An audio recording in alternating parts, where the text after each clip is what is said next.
I never thought my return flight from a soul-crushing business trip in Seattle would end with a viral video of me staring down a screaming maniac in Terminal B at LAX. But there she was, caring for my HOA board, red-faced and unhinged, blocking my gate like she owned the damn runway. "You don't belong here. Go back to where you came from," she shrieked, loud enough to make a toddler drop his Happy Meal, her acrylic nails jabbing the air inches from my face as if I were some intruder in her precious gated suburb. In that split second, with 100 smartphones already filming, I realized this wasn't just about the late HOA dues I'd ignored for months. It was her final, desperate grasp at the power she'd wielded over our neighborhood like a petty dictator, and I was done playing victim. It started 6 months earlier in that godforsaken cul-de-sac in suburban Orange County, where the American dream curdled into a nightmare of covenants and busybody bylaws.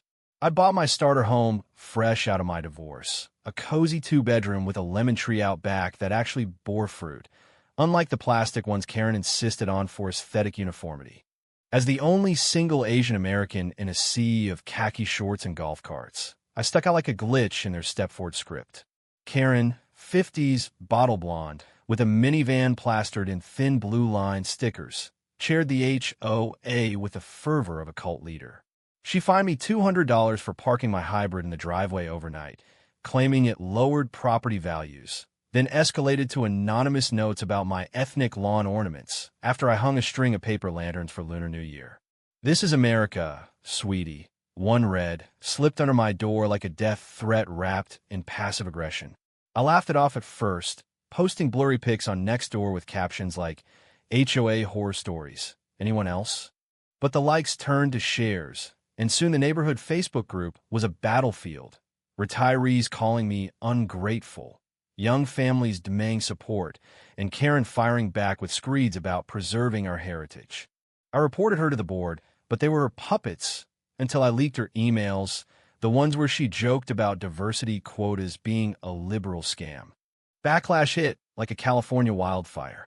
Protests at the next meeting, petitions circling, even a local news van parked outside her McMansion. She doubled down, of course, blasting me in a group email as a troublemaker stirring racial division. That's when I knew revenge wasn't about winning. It was about watching her empire crumble from the inside. By the time I boarded that flight home, I'd lawyered up, sold a house for a profit, and ghosted the suburb for a loft in Echo Park where the neighbors blasted reggaeton instead of leaf blowers at dawn. Freedom tasted like the overpriced acai bowl I scarfed pre-flight, but karma had other plans. Spotting me at the gate, probably tipped off by some busybody tracking my socials, Karen charged like a bull in a Talbot sale. Her rant spiraled from my disloyalty to full-blown xenophobia, drawing a crowd that parted like the Red Sea for her toxicity. "You're ruining everything. We built this country.